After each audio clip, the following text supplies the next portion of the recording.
புத்தகம் படிக்க நேரம் ஒதுக்க முடியலையா? வெறும் 20 நிமிடங்கள்ல உங்களுடைய வாழ்க்கையை மாற்றக்கூடிய ஆடியோ புத்தகங்களை இலவசமா கேட்க உடனே மேஜிக் 20 தமிழ் ஆப்பை டவுன்லோட் செய்யவும். ரொம்ப வித்தியாசமாக எங்களுக்கு ஒரு கேள்வியை கேட்டிருந்தாங்க. சமூக வலைதளங்கள் மூலமாக நான் கேள்விகள்லாம் வாங்கும்போது, மருதாணி போட்டிருக்கோம், என்ன சார் பண்ணுறது அப்படின்னாங்க. மருதாணி போட்டிருக்கிறதுனால மை வைக்க முடியாமல் போயிடுமோ கையில் அப்படின்ற ஒரு சந்தேகம் அவங்களுக்கு இருந்தது. அதில் எந்தே தொடங்கலாம். மருதாணி போட்டிருக்கிறதுனால ஒன்றும் பிரச்சனை இல்லையே, போட்ட நபர் நாளைக்கு போய் வாக்களிக்கலாம்ல, ஒன்றும் சிக்கல் இல்லையே? ஆமாம், போய் நம்ம வாக்களிக்கலாம். அதில் நம்ம இந்த இன்டெலிபிள் இங்க் நம்ம அப்ளை பண்ண போகிறோம்.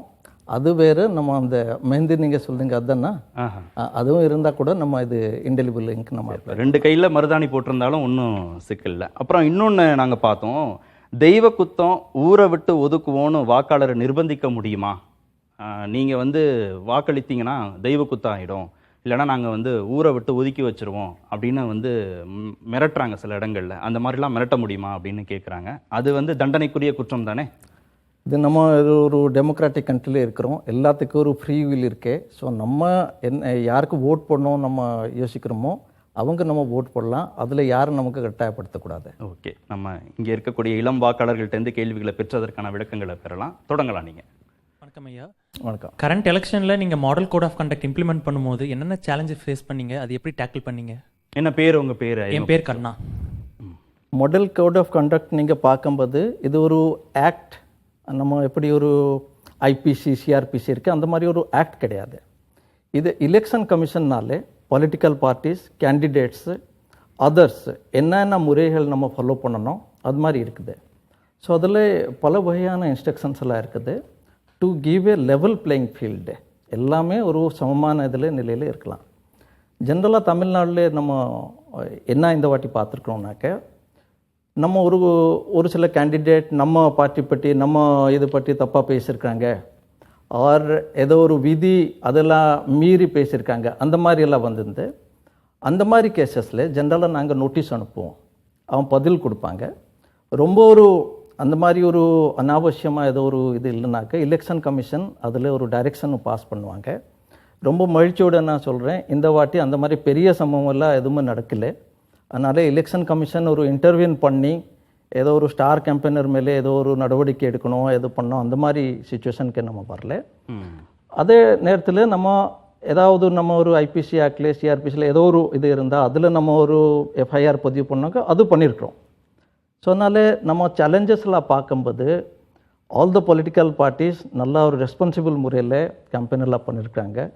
போதுமான ஒத்துழைப்பு இந்த முறை தேர்தல் ஆணையத்திற்கு நல்லா தான் இருந்தது. அதான் நாங்கள் பார்த்துருக்கோம். ஓகே, வேறு கேள்விகள்? வணக்கம் சார், என் நேம் சிவானி. எலக்ட்ரானிக் மிஷினை எந்த அளவுக்கு மக்கள் நம்பி வாக்களிக்க முடியும் சார்? அதுவும் இல்லாமல் இப்போது ஃபைன் இருக்குன்னு சொல்கிறாங்க ஓட் போடாதவங்களுக்கு, அதை அமல்படுத்துவாங்களா? முதல்ல நான் ரெண்டாவது கேள்விக்கு பதில் கொடுக்குறேன். நம்ம ஓட் போடலனாக்கா ஃபைன் அந்த மாதிரி எங்கேயுமே இல்லை. ஸோ நம்ம நாட்டில் நம்ம எப்படி நம்ம யோசிக்கிறோமோ, நம்ம ஓட் போடலாமா, ஓட் போட நான் போக மாட்டேன்னு சொல்லிட்டு அது அந்த நிர்ணயம் நம்மளே பண்ணிக்கலாம். அது நம்பர் 1. ரெண்டாவது நீங்கள் சொல்கிறீங்க இந்த இவிஎம் நமக்கு எந்த அளவுக்கு நம்ம அது டிபெண்ட் பண்ணலாம், இதோட வெரிஃபைபிலிட்டி எப்படி இருக்குது, நம்பலான்னு கேட்குறாங்க. நம்பலாம்.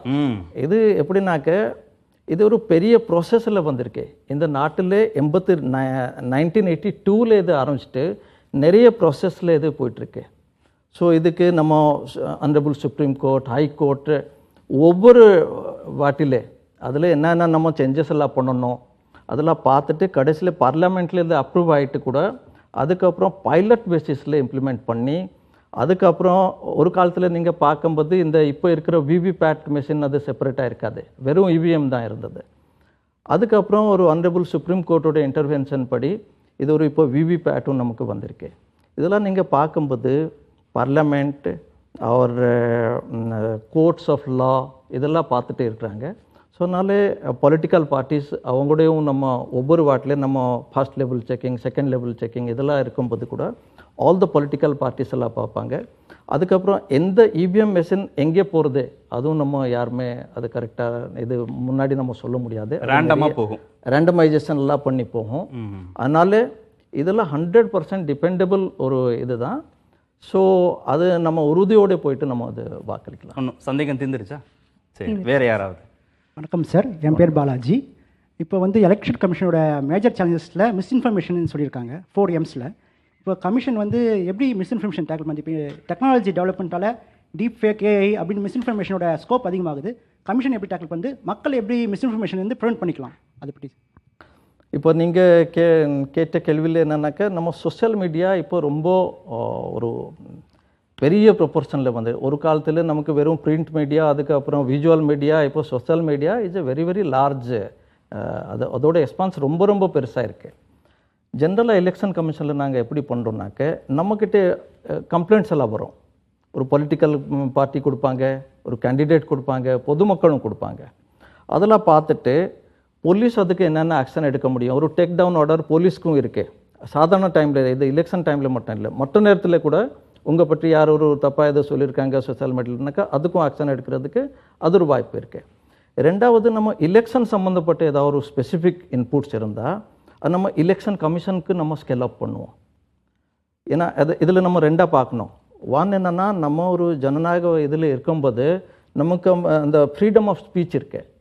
ஃப்ரீடம் ஆஃப் ஸ்பீச்சுக்கு நம்ம கவர் பண்ண முடியாது, ஏன்னா நம்ம அது பேசலாம். அதே நேரத்தில் ஒரு சில இதில் லிமிட்டேஷன்ஸும் இருக்கு. Yes, freedom of speech is also having certain kind of responsibilities on us. எந்த அளவுக்கு நம்ம பண்ணலாம், அஃபென்சிவாக இது பண்ணக்கூடாது, யாருக்கு ஒரு அக்ரெசிவாக ஏதோ ஒரு த்ரெட் கொடுக்கக்கூடாது, அந்த மாதிரிலாம் இருக்குது. ஸோ அது எலெக்ஷன் கமிஷனுக்கு நாங்கள் எல்லாம் ஸ்கேல் அப் பண்ணுவோம். ஸ்கேல் அப் பண்ணிவிட்டு பெரிய அளவில் எங்கே அது இதில் ஒரிஜினேட் ஆகிருக்கோ, ஆர் எந்த சோஷியல் மீடியா, சப்போஸ் ஃபேஸ்புக்கில் அது கேரி பண்ணியிருக்காங்களா, யூடியூப்பில் கேரி பண்ணியிருக்காங்களா, அதெல்லாம் பார்த்துட்டு அதுக்கும் எலெக்ஷன் கமிஷன்ஸ் எல்லாம் டைரெக்ஷன் கொடுத்துட்டு டேக் டவுன் ஆர்டர்ஸ் எல்லாம் கொடுத்துருக்காங்க. ஃபேக் ஐடினால அதெல்லாம் கண்டுபிடிச்சிட முடியுமா? இல்லை, இப்போது அந்த மாதிரி கேள்விக்கு என்னென்னா, இப்போ ஃபேக் ஐடியெல்லாம் is a very very large this thing. ஆமாம், நம்ம இப்போ ஒரு ஓப்பன் இன்டர்நெட் பார்க்குற மாதிரி ஒரு டார்க் இன்டர்நெட்டும் இருக்கே சொல்கிறாங்க. So many things. இப்போ ஐடியும் நம்ம பார்க்குறதுக்கு யூஆர்எல்லும் நம்ம இது கன்சீல் பண்ணி நம்ம இது பண்ண முடியும். அந்த மாதிரி நிறைய திங்ஸ் எல்லாம் இருக்குது.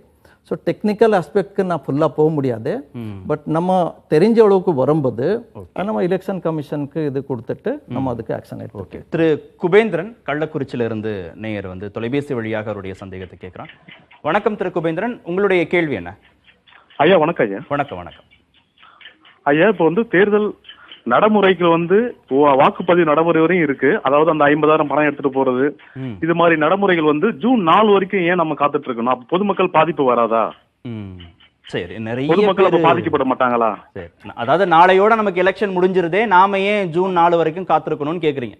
காத்திருக்கணும். ஆமா, அது ஏழை மக்கள், எளிய மக்கள் இவங்கெல்லாம் வந்து ஒரு காலகட்டம். ஓகே சார், பதில் சொல்லட்டும். ஓகே, இது நீங்கள் பார்த்தா இது ஒரு general election for the entire country. நம்ம நாடு முழுவதுமே இந்த ஒரு எலெக்ஷன் போயிட்டுருக்கு. ஸோ இந்த பணப்பட்டுவாடா இந்த மாதிரி இஷ்யூஸ் எல்லாம், ஒரு வேறு லாண்டட் இஷ்யூஸ் எல்லாம் நம்ம இந்த எலெக்ஷன் பார்க்கும்போது பக்கத்தில் கர்நாடகா, ஆந்திரா அந்த மாதிரியும் வேற இதில் நிறைய இருக்கும்போது, ஒரு ஸ்டேட்டில் எலெக்ஷன் ஃபுல்லி முடிஞ்சுனாக்க அதில் என்ன எலெக்ஷன் கமிஷனோட டைரெக்ஷன் இருக்குனாக்கா, நம்ம சப்போஸ் இப்போ ஒவ்வொரு அசம்பிளி கான்ஸ்டிடியூன்ஸுக்கு 3 FST 3 SST ஒரு VST கட்டாய முறையில் நம்ம போடணும். அது இருக்குது.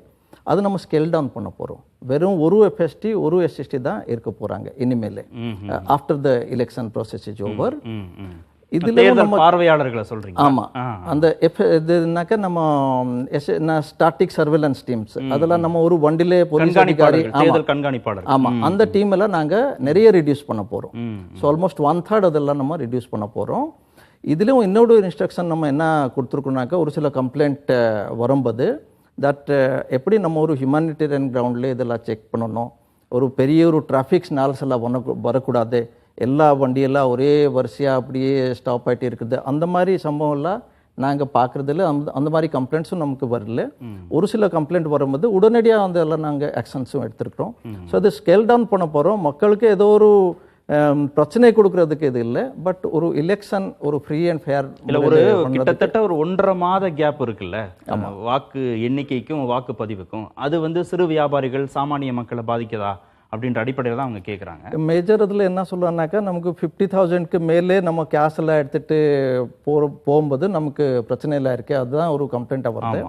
அதுக்கு நம்ம என்ன சொல்லியிருக்கோம்னாக்க, அதில் சம் டேல் சயின்ஸ் எல்லாம் நமக்கு இருக்கோம்னாக்க, ஏதோ கட்சியோடு அதில் பிரச்சார பத்திரம் அவங்க இதர மெட்டீரியல்ஸில் அதில் இருக்கிறதா, அந்த மாதிரி திங்ஸ் எல்லாம் பார்த்துட்டு நாங்கள் சாதாரணமாக வெறும் பணம் எல்லாம் எடுத்துகிட்டு போகும்போது வியாபாரம் பண்ணுறதுக்கு போகும்போது அதெல்லாம் நம்ம தடுக்கிற இது ஸ்டாப் பண்ணுறதுக்கு இது இன்னும் நம்ம இல்லை. ஓகே. எலெக்ஷன் சம்மந்தப்பட்ட ஏதாவது ஒரு நடக்கும்போது அது நம்ம பார்ப்போம். திருமிகு கவிதா தென்காசிலிருந்து அழைத்திருக்கிறாங்க. வணக்கம் மேடம், என்ன கேள்வி உங்களுக்கு, சந்தேகம் என்ன? சார் எனக்கு ஓட்டர் ஐடி இல்லைங்க சார், ஆனால் நான் ஆதார் கார்டு மூலியமா ஓட்டு போடலாமாங்க சார்? ஓட்டர் ஐடி இல்ல, ஆதார் கார்டு மூலமா வாக்களிக்கலாமா? ஓட்டர் ஐடி மிஸ் ஆயிடுச்சுங்க சார். மிஸ் ஆயிடுச்சு. சரி, ஓகே. ஆமாம், மிஸ் ஆயிடுச்சு. இப்போது என்னென்னா நம்ம ஃபர்ஸ்ட் நான் ஒரு கிளாரிட்டி கொடுக்குறேன். ஓட்டர் ஐடி இல்லைன்னா கூட நமக்கு 12 ஆவணங்கள் இருக்கு.